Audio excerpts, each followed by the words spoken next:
qui s'incrémente d'un numéro par seconde. On est à 49 participants. Il y en a probablement une centaine qui vont se connecter, d'après notre expert pronostiqueur. Alors, si vous avez une petite seconde, on va Bonjour passer. Chris, bonjour Clarine, bonjour Marie, bonjour la raisonneur, bonjour Adeline, Eric, Suzy, bonjour.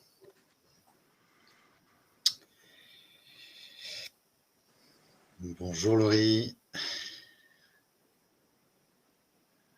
bonjour Elisa, bonjour Florence. C'est sympa de se mettre des petits bonjours comme ça dans le chat. Ouais. Les personnalités se reflètent. Il y a des bonjours à tous, il y a des BJR, il y a des hello, il y a toutes sortes de distinctions, car nous ne sommes pas des numéros, nous sommes des individus différenciés les uns des autres.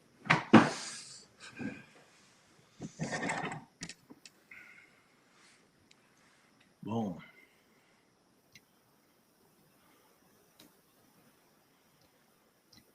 On va voir si vous êtes créatifs dans les bonjours. Merci Kolb, ravi que tu nous rejoignes. C'est vrai, il nous a fait un petit émoticône. Yes. Bonjour. Bon. Eh bien, écoutez, encore une petite minute à peine et on y va. On aura 3 minutes de retard sur l'agenda, mais de toute façon, ce ne sera pas un drame. Parce qu'on va commencer presque à l'heure et on terminera absolument à l'heure. C'est notre engagement, quoi qu'il advienne. Et je vous propose que l'on démarre tout de suite. Voilà. Alors, qui sommes-nous? Vous le savez probablement, nous sommes l'école de coaching Énergie.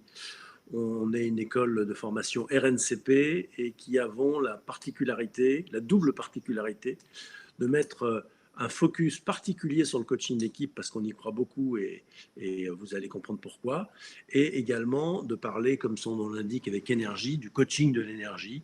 Et donc, ça se traduit par donc, cette formation RNCP, une formation spécifique au coaching d'équipe qui peut compléter votre formation de coach individuel, une formation qui fait partie du cycle RNCP qui est réussir son lancement de coach parce que beaucoup d'entre nous, comme Thibaut va nous le rappeler, ont du mal à décoller.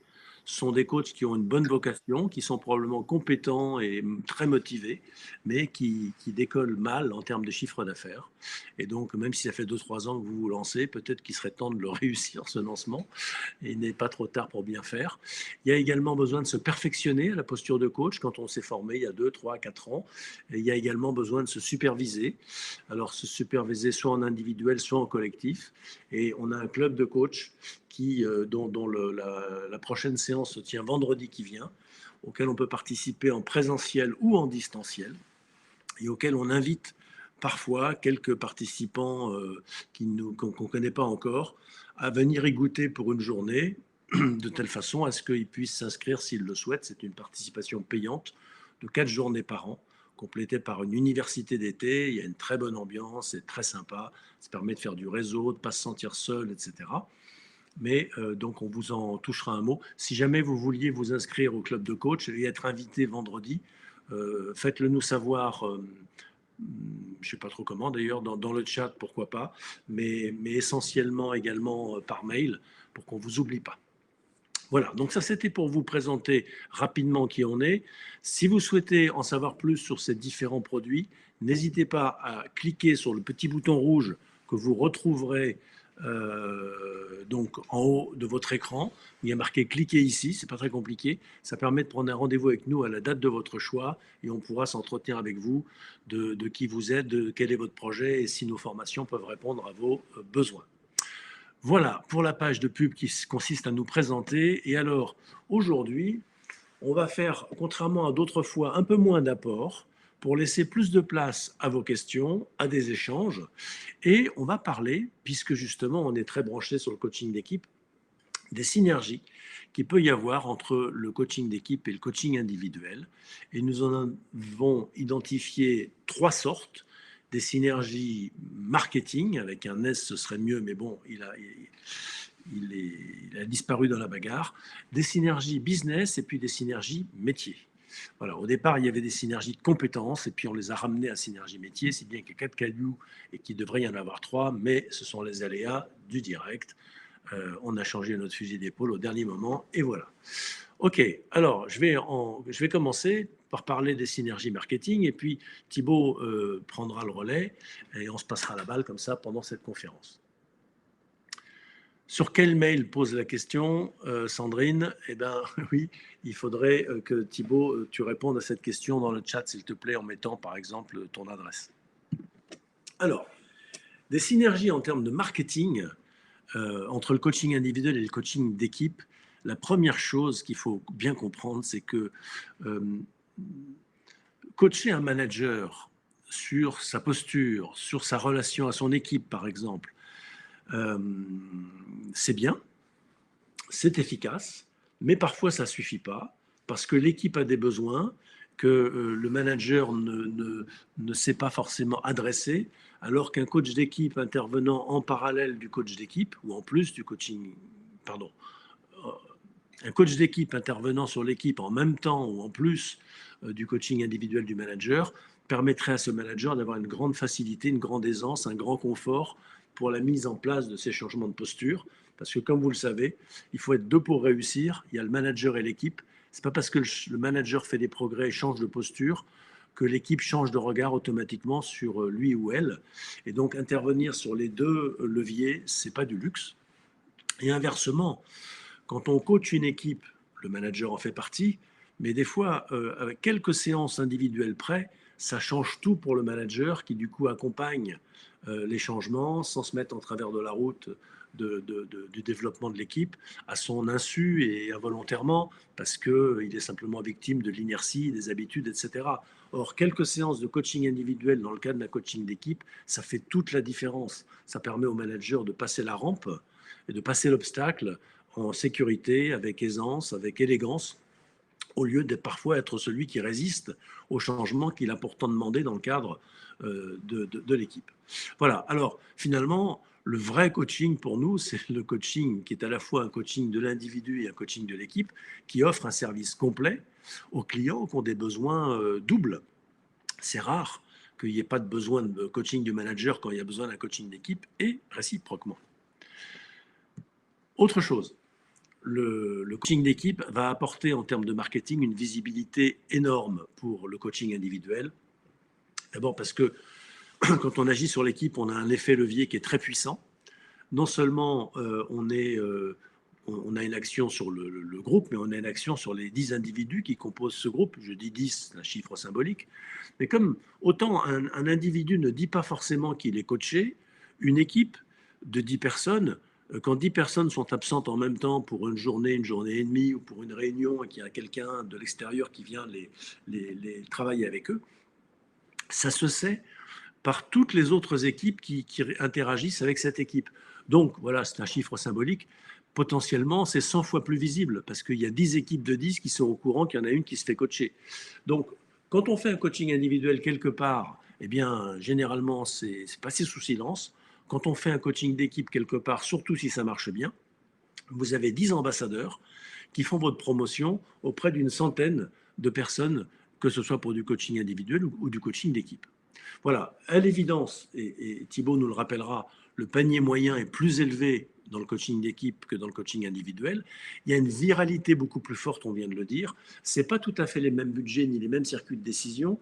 Et donc, le coaching d'équipe apporte énormément de visibilité et aussi de différenciation sur le marché du coaching quand vous pouvez être un coach complet que quand vous êtes juste un coach individuel qui a une petite connaissance de l'équipe, mais pas beaucoup. Voilà. Je te laisse la parole. Si tu veux, je passe les slides, mais tu peux le faire toi-même, Thibaut. Alors, on ne t'entend pas. Tu as dû baisser le son. Voilà. Ouais, merci, Paul. Du coup, quelques chiffres éloquents. Ça, c'est les derniers chiffres qui sont sortis d'une étude en septembre 2022 de l'Observatoire des métiers du numérique, de l'ingénierie, du Conseil de l'événement sur les métiers du coaching professionnel et de la supervision. Okay. C'est un marché de 750 millions d'euros qui est en progression de 10% par rapport à 2021. C'est un marché sur lequel on gagne à peu près 10% en termes d'extension. Le sujet, c'est qu'il y a 15 000 coachs actifs en France en 2022. Okay. Et ça, ça donne un revenu moyen par coach de 20 000 nets par an seulement. Et ça, c'est un sujet, parce que 20 000 nets par an, si on veut à peu près bien gagner sa vie, si on veut payer les à côté, que ce soit son expert comptable, et ou ne pas s'inquiéter pour payer ses factures, ça devient un sujet. Et quand on regarde un petit peu ces chiffres et cette étude, on s'aperçoit que finalement, 87% des 15 000 coachs sur le marché font du coaching individuel. À 87%. Seulement 11% en coaching d'équipe collectif et 3% en coaching d'organisation. Et ça s'explique assez bien. Je ne sais pas qui d'entre vous ont fait déjà des écoles de coaching certifiantes, mais il y a cette idée où on passe en revue, comme on est certifiant, il faut qu'on regarde chacune des catégories, mais le coaching d'équipe, c'est généralement 2 jours, 3 jours maximum. On a les bases du fonctionnement d'un coaching d'équipe, mais pas suffisamment pour aller voir un DRH. Donc, il y a cette question de légitimité, aller voir un DRH, d'aller voir un patron d'équipe, lui dire bonjour, moi je vais coacher votre équipe. Vous allez voir les tenants, les aboutissants et surtout vous allez voir obtenir un résultat qui est extrêmement fort. Et ça, c'est un point extrêmement important, ce problème de légitimité. Et pour tout vous dire, là je vous parle de ma propre histoire, où je me suis évidemment formé à l'origine dans une école de coaching RNCP, où j'ai eu 2 jours sur le coaching d'équipe. Mais je n'étais pas du tout compétent pour aller voir une entreprise à ce moment-là. Et donc, 87% des 15 000 coachs sont sur du coaching individuel. Et là, c'est le sujet. Probablement, vous connaissez cette histoire de marketing sur l'océan rouge ou sur l'océan bleu. L'océan rouge, c'est celui où il y a énormément de requins et un petit peu de poissons. Ou du moins, il y a des poissons. Il y a tellement de requins que dès qu'il y a un poisson, il se fait tout de suite manger. Et aujourd'hui, le marché du coaching, c'est ça. 15 000 coachs sur le marché. C'est pas moi qui le dis, c'est l'étude. Seulement 87% de ces coachs sont sur du coaching individuel. Donc finalement, on vient de le voir, le coaching individuel est dans l'océan rouge, mais le coaching collectif, on est encore dans un océan bleu. L'océan bleu, c'est un océan dans lequel il y a suffisamment, j'ai envie de dire, il y a un écosystème qui est régulé, où il y a suffisamment de poissons pour le nombre de requins qui sont là. Alors, je ne dis pas que les coachs sont des requins, c'est évidemment une image, mais il y a cette idée de pouvoir, entre guillemets, avoir un client, pouvoir lui apporter des conseils, etc. Et ça, c'est un vrai sujet sur lequel on attire votre attention. Moi, c'est ce qui m'a fait bousculer. Plus, j'ai envie de dire, cette idée des synergies business qu'il peut y avoir entre le coaching individuel et le coaching collectif. On vous a fait un rapide calcul. Le prix moyen d'un coaching individuel, on va dire 6 séances, 2 heures par séance, à 400 € de l'heure, assez classique. Un peu de gamme aussi, à 2 tripartites de 3 quarts d'heure, à 400 €. On est entre 5 et 6 000 € pour un coaching. Là où pour un coaching d'équipe, donc si on fait des entretiens de prémobilisation, les débriefings qui conviennent, 2 jours de séminaire et puis 3 jours de suivi, on est assez rapidement à 15 ou 20 000 € par coaching d'équipe. Et ça fait une vraie différence. Parce que, je vous le rappelle, le budget moyen, les rémunérations moyennes d'un coach d'équipe, c'est 20 000 net par an. Et ça, c'est un vrai sujet. Et pour nous, il y a une vraie synergie du coup entre le coaching individuel, en matière de business tout simplement, qui se complète avec le coaching individuel. Également des stratégies métiers. Paul, je te laisse la main là-dessus. Oui, le temps que je remette mon micro, voilà. Alors, il y a évidemment entre les deux métiers pas mal de synergies. Vous êtes en train d'animer un séminaire d'équipe ou en train d'animer un coaching collectif. Et à la pause, il y a ce qu'on appelle le coaching dans le décor. C'est le coaching d'un quart d'heure, le coaching d'un collaborateur un peu récalcitrant ou d'un coaching d'un collaborateur qui exprime pas beaucoup pendant les sessions collectives et pourtant qui a des choses à dire et il vous le dit à ce moment-là. Et ce qui est intéressant, c'est de lever ses résistances à l'expression vis-à-vis du groupe, lui donner confiance, le challenger un petit peu. Et ça, il n'y a rien de tel que l'art du coaching individuel pour lever ses résistances, pour déminer des fausses croyances, etc. Également, vous avez le donneur d'ordre qui passe dans les couloirs ou un prescripteur ou le patron du patron. Et finalement, il n'y a pas besoin d'être coach pour lui parler, mais ça peut être intéressant d'avoir les techniques et de les maîtriser du coaching individuel pour créer un effet individuel à ce moment-là dans le décor, l'air de rien. On ne vous a pas demandé de le faire, mais vous le faites parce que c'est votre vocation, votre déformation professionnelle et ça crée énormément de valeur. Voilà, puis évidemment, on va en parler dans un instant à propos des compétences métiers. Le coaching d'équipe s'invite dans le coaching individuel par la notion de systémie qu'on va évoquer tout de suite. Cette représentation, c'est la représentation des vases communicants. Quand on remplit un vase, ça remplit aussitôt l'autre parce qu'ils sont reliés par en dessous par un tube coudé, comme vous pouvez le voir. Ça voudrait sous-entendre que même quand on coach un individu, on coach un système. Et en fait, on n'en coach pas un, on en coach deux. Quels sont ces deux systèmes? Il y a le système interne de l'individu, c'est-à-dire l'interaction qu'il y a entre les différents sous-systèmes de cet individu. J'en cite 3, mais il y en a bien d'autres. Mais son système de croyances, très évidemment, les croyances sont les pensées qu'il croit vraies. Son système de valeurs, c'est les pensées qu'il croit importantes. Et entre les deux, eh bien, ça va surdéterminer son cadre de référence et les difficultés qu'il a et les problèmes qu'il se crée tout seul. Ça va se traduire par un système énergétique aussi, en fonction de sa vitalité, de sa gestion des émotions, de son parcours de vie, etc. Et tous ces systèmes vont interagir les uns avec les autres. Si on n'a pas ce regard systémique, on intervient sur un système en imaginant que ça suffit. Or, il faut intervenir sur la logique qui sous-tend l'ensemble du système, d'une part, et d'autre part sur les interactions entre les systèmes, et non pas coacher les individus séparément les uns des autres.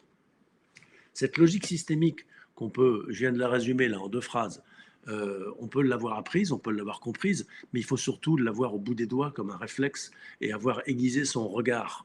Et il n'y a rien de tel que le coaching d'équipe pour aiguiser ce regard systémique.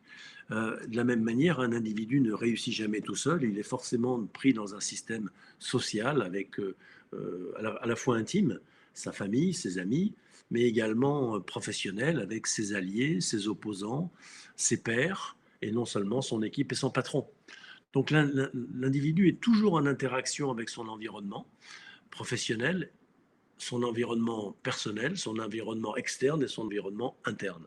Eh bien, c'est ça, finalement, la systémie s'invite dans le coaching individuel et les meilleurs coachs individuels sont ceux qui, sans doute, ont ces réflexes de systémie qui viennent du collectif dans leur manière de coacher les individus. Voilà ce que je pourrais résumer en disant que finalement, qu'est-ce que c'est que la grande porte du coaching? C'est des effets de manche, hein, ça n'existe pas, il n'y a pas de porte déjà, elles sont ni grandes ni petites, mais c'est pour vous faire réagir, pour vous dire toute l'importance que nous accordons à la notion de collectif et à la compétence de coaching d'équipe, ne serait-ce que pour être un excellent coach individuel. Pourquoi? Mais parce que, d'abord pour ce qu'on a dit, mais ensuite quand on veut faire levier, l'illustration montre bien qu'on est capable de soulever un énorme bloc si on a un levier et qu'on le place au bon endroit. C'est le principe d'Archimède. Eh bien, entre l'individu qui est trop isolé pour pouvoir faire bouger les lignes d'une organisation et le coaching d'organisation qui est très politique et qui est très difficile à mettre en place parce que les directions générales s'adressent plutôt à des très grands cabinets et puis des cabinets de conseil plutôt que des cabinets de coaching, ben, entre les deux dimensions, entre le système global et le système individuel, il y a le système intermédiaire qui est le système équipe, qui est un peu comme la rotule, comme le genou entre la cuisse et le mollet. C'est ça qui permet de faire bouger les lignes puissamment et relativement aisément. On en a quasiment fini avec notre exposé. Si on veut avoir un vrai impact sur le monde, et souvent c'est ça qui caractérise la vocation d'un coach, il était dans l'entreprise probablement, et puis il l'a quitté, ou elle l'a quitté parce qu'elle ne s'est retrouvée plus dans la qualité de vie ou dans le sens, ou tout simplement la personne s'est rendue compte que ce qu'elle aimait faire dans son job de manager, c'était la dimension coach. Alors pourquoi en faire que de temps en temps et se taper tout un tas d'autres fonctions qui sont casse-pieds, tout un tas d'autres rôles, alors qu'on peut se spécialiser dans le coaching et ne faire que ce qu'on aime tout le temps.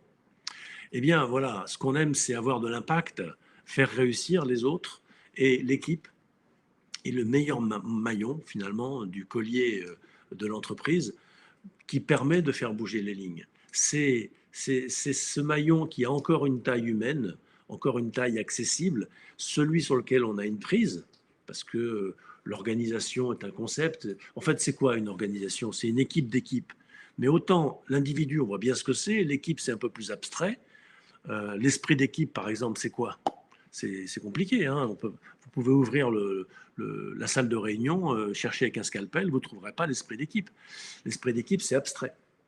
Eh bien, la culture de l'entreprise, c'est encore plus abstrait que l'esprit d'équipe. C'est donc finalement l'équipe est l'endroit où on peut le plus facilement avoir d'impact, y compris pour changer une organisation. Voilà, de façon durable, les grandes transformations s'appuient toujours sur des comités de pilotage qui eux-mêmes s'appuient sur un petit réseau d'influenceurs, de ferments du changement, de pilotes du changement qu'on met dans des groupes de travail et qui vont entraîner une modification des comportements, des attitudes et des process. Voilà. Finalement, même dans le coaching d'organisation, c'est le coaching d'équipe qui fait vraiment qui fait le job de transformer au quotidien. Voilà les amis, je vois qu'il y a des questions dans le chat sur est-ce que vendredi c'est en visio, est-ce que le club de coach énergie est en visio vendredi? Oui, il est en hybride. Vous pouvez vous rendre sur place quand vous aurez la convocation, c'est à Paris dans le 12e, vous y serez les bienvenus. Mais vous pouvez également vous connecter par un lien Zoom qu'on vous enverra. Et alors, on ne peut pas inviter 36 000 personnes. Hein.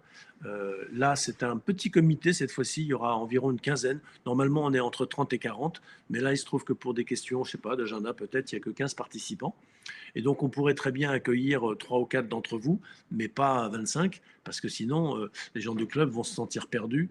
Et vous-même, vous ne verrez pas le club, vous verrez une agrégation d'individus qui ne se connaissent pas. Ce qui est intéressant, c'est de venir vendredi à 3 ou 4 d'entre vous éventuellement, chacun étant chez soi ou quelques-uns d'entre vous venant sur place, pourquoi pas.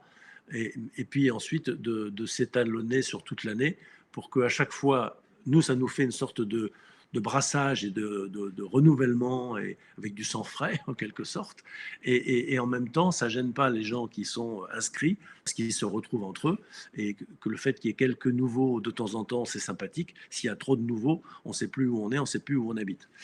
Voilà, c'est une thématique bien connue de nos chers politiques, mais nous on la prend d'une manière très opérationnelle sans idéologie là-dessous. Voilà. On vous avait dit en début de cette conférence qu'on ferait moins d'apports que les autres fois parce qu'on est toujours un peu frustré d'avoir assez peu d'échanges avec vous, assez peu d'échanges. Et donc là, s'il vous plaît, inscrivez vos questions dans le chat de telle façon à ce qu'on puisse parler de ce qui vous intéresse en particulier dans le coaching d'équipe et dans le coaching individuel et dans les synergies qu'il y a entre les deux.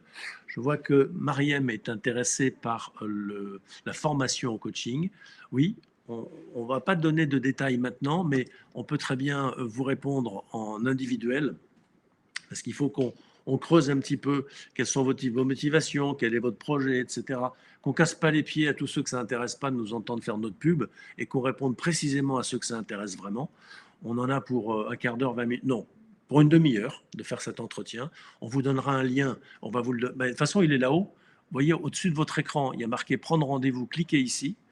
Mariem, je t'invite à cliquer ici pour prendre rendez-vous avec Thibaut, Franck ou moi-même afin de regarder quel est ton projet, de voir si on peut créer de la valeur pour toi et puis après ça, vérifier si tu es éligible en termes de motivation, de vocation, de disponibilité, etc.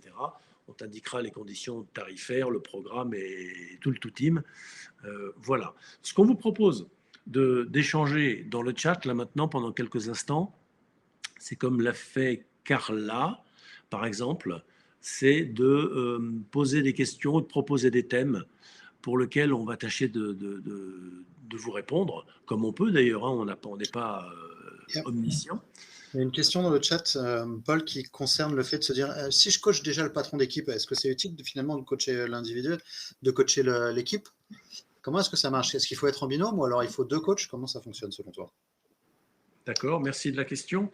Il y a d'abord une question de déontologie.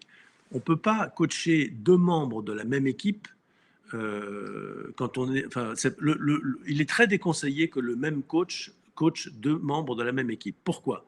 Parce que les membres de la même équipe peuvent se trouver en antagonisme l'un avec l'autre et à ce moment-là peuvent à juste titre se poser la question de qui le coach est-il l'allié ? De moi ou de mon collègue qu'il coach également ? Alors pour éviter ce genre de... Et puis qu'est-ce qu'il dit de ce que je lui confie d'intime à l'autre qu'il coach également ?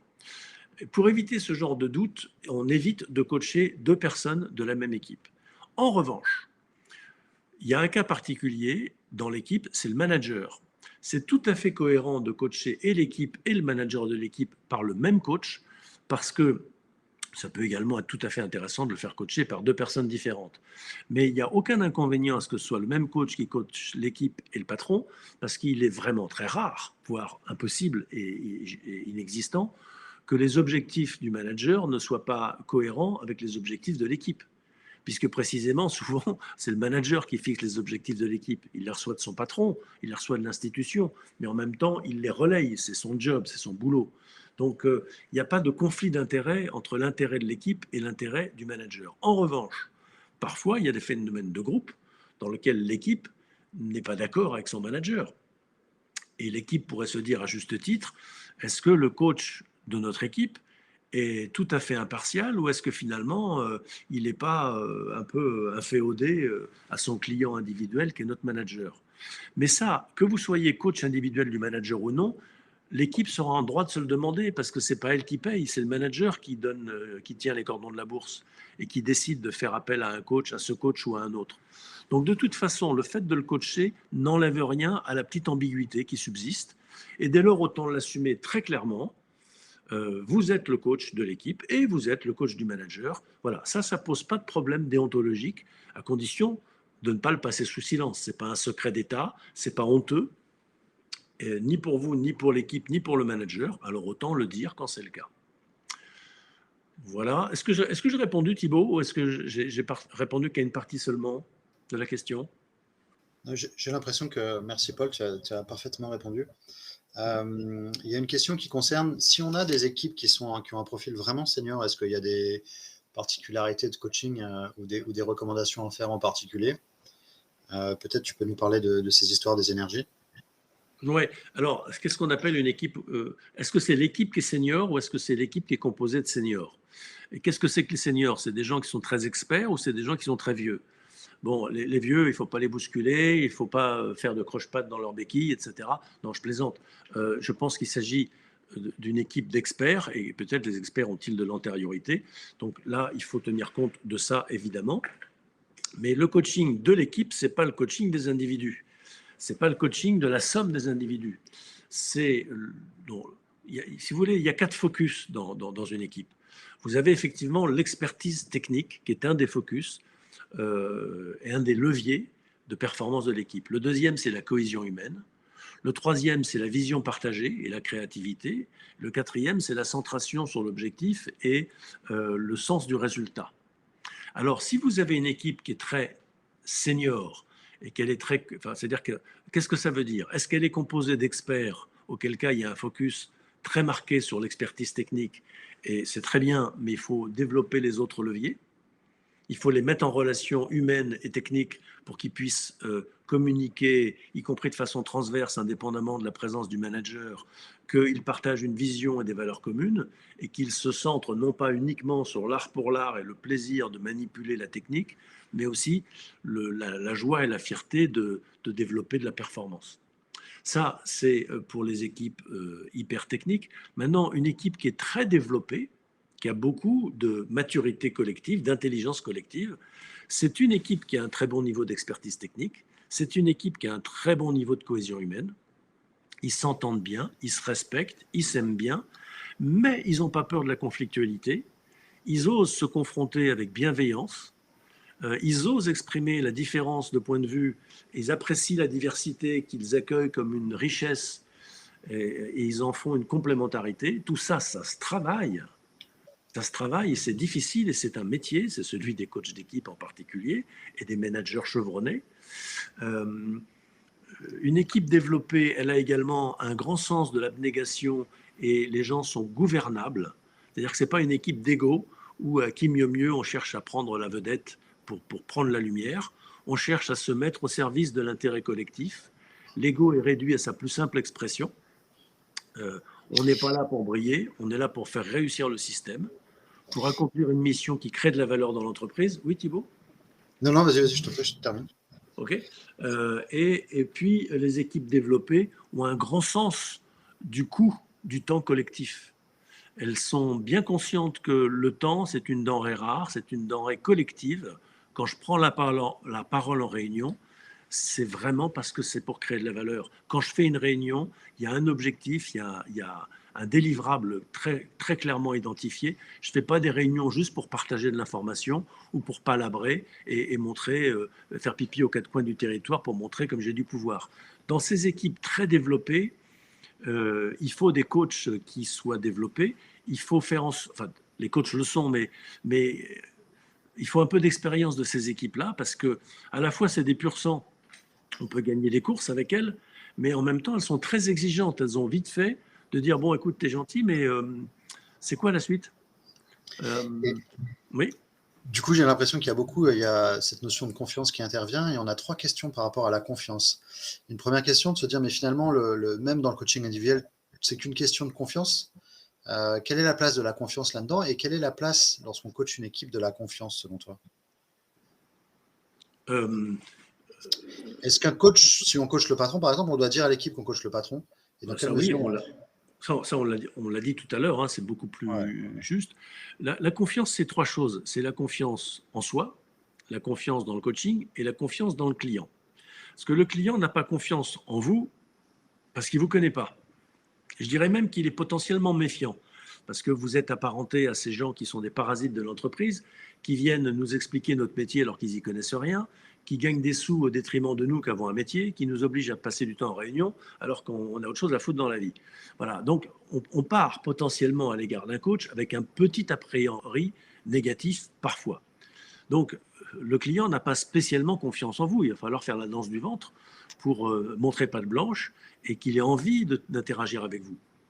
D'abord, vous allez faire ça auprès du prescripteur et du donneur d'ordre, le manager de l'équipe, pour qu'il vous donne la mission. Et une fois qu'il vous l'a donné, il faut faire vos preuves auprès de l'équipe, auprès des équipiers. Et donc ça, c'est effectivement... Mais comment est-ce qu'on fait pour que les gens aient confiance en nous? Les coachs individuels peuvent nous répondre. Eh bien, ils donnent leur confiance. Ils donnent la leur de confiance. Peut-être que le client n'en voudra pas, mais la confiance, c'est comment on dit, ça se transmet, c'est comme l'épidémie, c'est contagieux, voilà, je cherchais le mot. La confiance, c'est contagieux. Comment est-ce qu'on fait pour que les gens nous aiment? Il faut les aimer. Comment est-ce qu'on fait pour qu'ils nous fassent confiance? Il faut leur faire confiance. Il faut faire des démonstrations de confiance. Pour ça, il faut être transparent sur les objectifs, transparent sur le fil rouge qui vous anime, transparent sur vos ressentis. Il faut être capable d'être confrontant, de dire écoutez, ça va peut-être pas vous faire plaisir, mais je vais vous dire un truc curieux qui m'arrive là. J'ai un curieux sentiment et vous allez délivrer votre feedback. Vous allez dire je suis épaté par votre compétence extraordinaire en ceci et en cela. Par contre, je suis très surpris que vous vous coupiez la parole sans arrêt. Ça vous apporte quoi de faire ça? Voilà. Quand vous faites ça, vous êtes cash, vous êtes confrontant, vous êtes chaleureux, vous êtes sympathique, vous êtes proche, vous êtes précautionneux, vous êtes positif, mais vous ne mâchez pas vos mots et vous êtes direct. Et c'est comme ça qu'on gagne la confiance d'un groupe. Qu'est-ce que tu en penses, Thibault? Ouais, j'aime bien cette idée de. C'est un peu ce que disait Coluche. Il faut avoir de ce qu'on vend un peu sur soi. Et donc, pour la confiance, Oui. c'est un peu pareil. On se posait la question tout à l'heure avec Paul. On se disait, parmi vous, là, si vous êtes coach, est-ce que vous exercez plus en coaching individuel ou plus en coaching d'équipe? Mettez-nous dans le chat, là, si votre activité principale, entre guillemets, c'est plutôt du coaching individuel ou plutôt du coaching d'équipe. Facile, vous regardez votre. Ok, individuel, les deux, individuel, 50-50. Regardez votre CA et regardez si c'est plutôt individuel ou collectif. Individuel, équipe individuelle, individuel pour le moment, bonjour. Bon. Individuel, équipe individuelle jusqu'à présent. Okay, dans votre CA, il y a aussi peut-être de la formation, il y a peut-être aussi du conseil. Individuel. Ok. Comme ça, la louche, individuel, le temps de gagner de l'expérience. Ok. D'équipe. Ok, on a quand même des coachs d'équipe parmi nous. Je dirais 35-65. Les deux, individuels, puis équipe si nécessaire. C'est intéressant. Ça te paraît intéressant, Paul, de commencer par l'individuel pour aller vers l'équipe ou aller vers l'équipe vers l'individuel? Ben, merci de la question parce que longtemps, le coaching, c'était le coaching des individus. Et puis progressivement, c'est devenu aussi le coaching d'équipe qui est un concept plus récent en termes de marketing et aussi en termes de réalité du marché et du métier.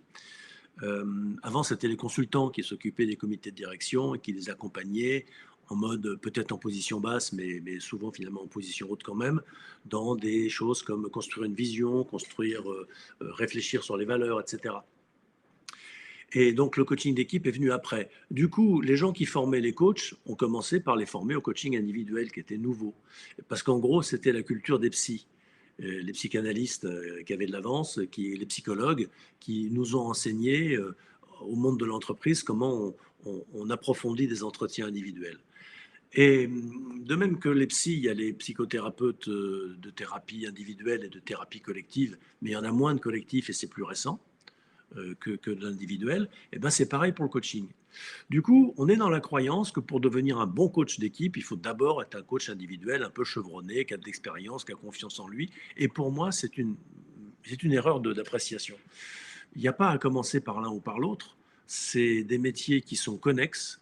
Un coach, c'est un coach complet qui doit maîtriser, comme on l'a dit tous les deux tout à l'heure, les deux dimensions, la dimension systémique et la dimension individuelle, même dans le cas de l'individu. Et puis, si on devait commencer par quelque chose, pour moi, il faudrait mieux commencer par le coaching d'équipe, parce que d'une certaine manière, qui peut le plus peut le moins. Je ne dis pas que le coaching d'équipe est plus difficile, je dis qu'il est plus complexe. Et ça demande d'embarquer des paramètres plus nombreux, moins profonds, mais plus nombreux. Et surtout, on voit l'interaction entre ces paramètres d'une manière plus visible, moins abstraite, moins subtile que dans le coaching individuel. Donc, après ça, ça dépend aussi des personnalités. Moi, j'ai beaucoup d'expérience en coaching d'équipe, mais je préfère le coaching individuel. Honnêtement, je pense que je suis un très bon coach individuel et un assez bon coach d'équipe. Euh, et donc, je préfère le coaching individuel. Ça se discute pas. Cela dit, si je ne devais vivre que du coaching individuel, je diviserais mon chiffre d'affaires par deux. Et aujourd'hui, je n'ai pas les moyens de me priver de la moitié de mes revenus. Et je pourrais pousser plus fort si j'allais dans le coaching d'équipe parce qu'il y a des tas de demandes que je ne peux pas gérer et que je passe à des collègues. Est-ce qu'il y a une question de légitimité selon toi, où on se sent un peu moins légitime devant une équipe que devant un individu? Mais ça dépend. Moi, je connais des managers d'équipe qui sont excellents en équipe et qui deviennent des coachs d'équipe et qui ne font pas de coaching individuel parce que sur l'individuel, ils sont un peu plus légers.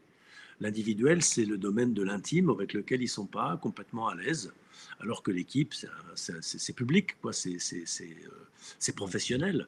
Dans le coaching individuel, vous plongez toujours à un moment donné dans l'intime et dans le privé. Et ça peut gêner des personnes. Donc, pour moi, il n'y a pas plus de maturité à pratiquer l'un que l'autre. Il n'y a pas forcément besoin de commencer par l'individuel. Il n'y a pas forcément besoin de plus de confiance en soi. En revanche, c'est vrai que le coaching d'équipe, enfin que l'équipe est plus puissante que l'individu. Quand l'équipe n'est pas contente, vous le sentez bien passer. Et quand l'équipe s'emballe et qu'elle se met à se disperser ou à paniquer, il faut vraiment être un cavalier émérite pour tenir les rênes du truc. Mais je vous dirais que quand un client individuel n'est pas content, quand il ne vous aime pas ou quand il commence à paniquer, c'est pas tellement évident non plus, hein. Donc, je trouve que c'est plus visible sur l'équipe ce qui se passe, et ce qui se passe est généralement plus superficiel, donc plus facilement gérable. Donc moi, je dirais que le coaching d'équipe est un bon marchepied pour ensuite approfondir le coaching individuel qui est plus subtil et qui va beaucoup plus en profondeur. Il faut plus de maturité pour accompagner des transformations individuelles qui des fois plongent dans l'histoire de la personne, dans sa spiritualité et dans ses motivations profondes.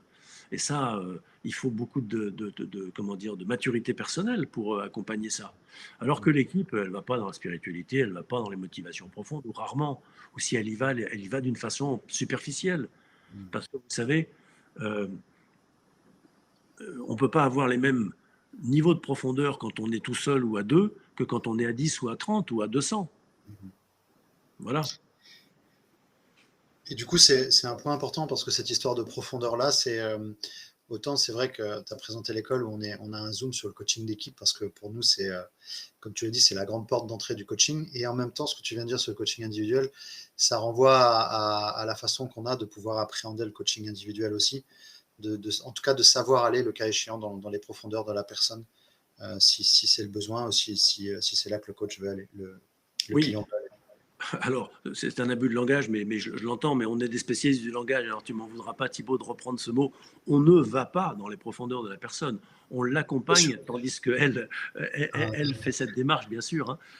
On accompagne la réflexion de la personne dans les profondeurs d'elle-même.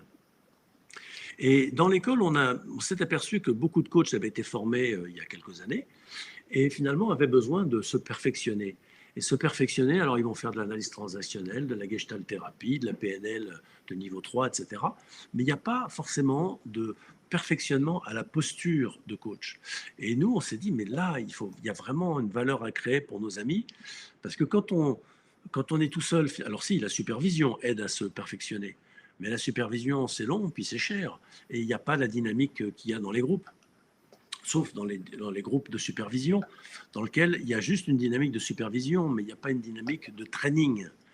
Alors, on a mis en place un training, justement, pour développer les finesses de la posture, pour approfondir finalement la qualité de présence, être capable d'avoir une écoute de niveau 4.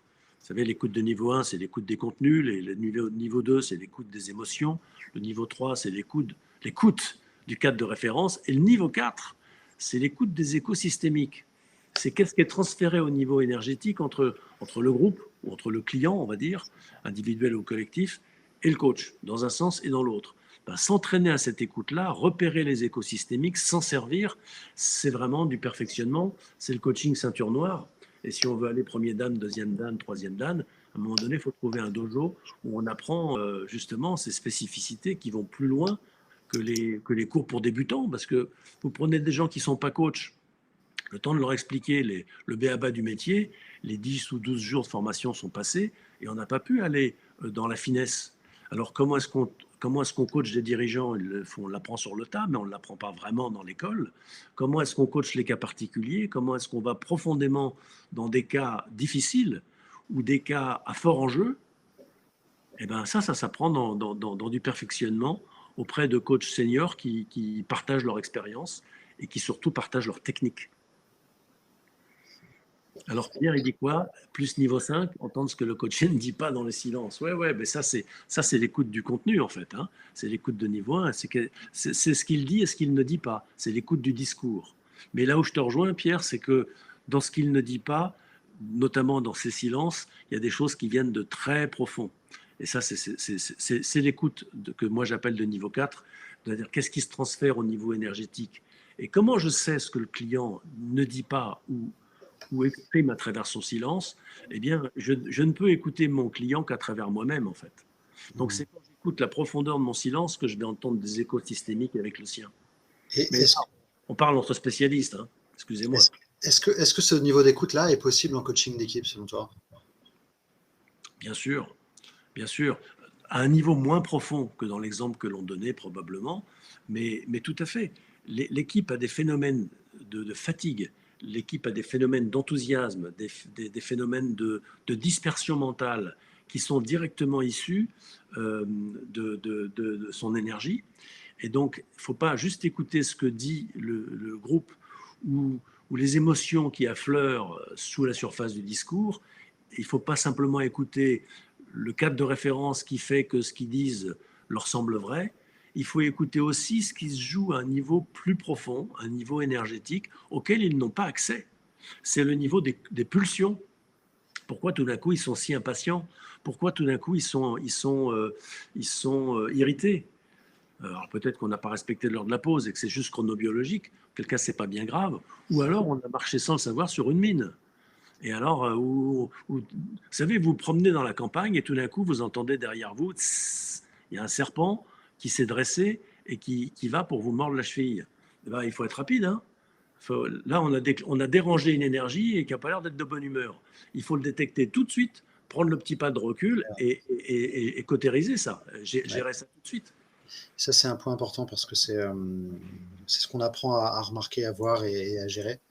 Il nous reste du coup peu de temps, le temps arrivant à son terme. Un mot de fin peut-être? Bah, écoutez, merci. Peut-être ce qu'on peut juste se dire, c'est se donner rendez-vous. Pour en savoir plus sur ces choses-là, vous avez la possibilité de prendre rendez-vous avec nous par le lien. Si soit vous prenez maintenant rendez-vous, comme 13 personnes l'ont fait parmi vous, en cliquant sur le bouton rouge, soit vous faites un copier-coller de ce lien que Thibaut vous a remis dans le chat, afin de prendre rendez-vous une autre fois, quand vous aurez votre agenda sous la main ou quand vous serez sûr d'être bien motivé.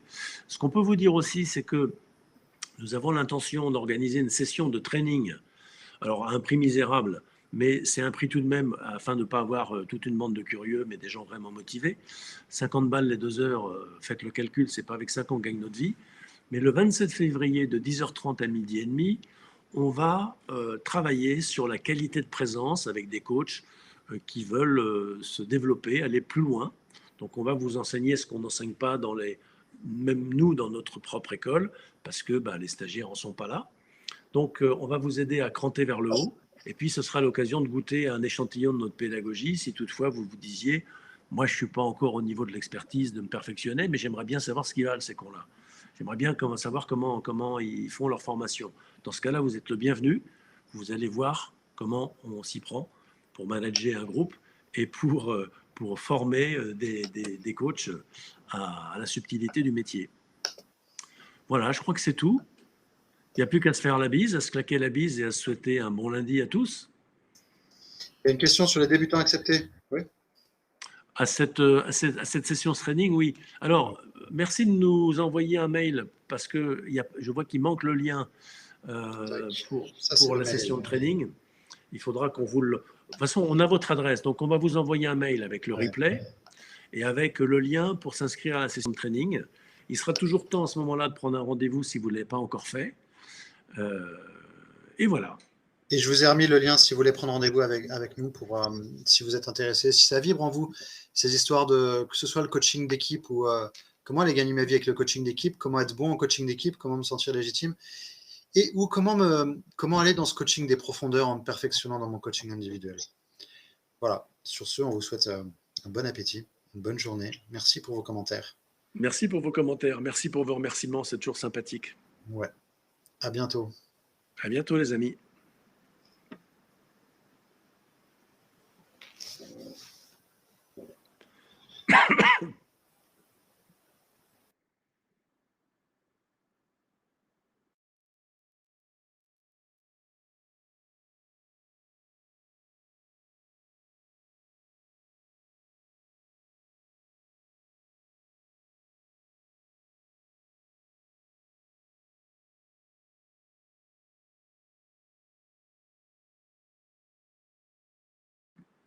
Je disais à ceux qui sont encore présents que je vais fermer l'événement maintenant, et je dis au revoir à tout le monde.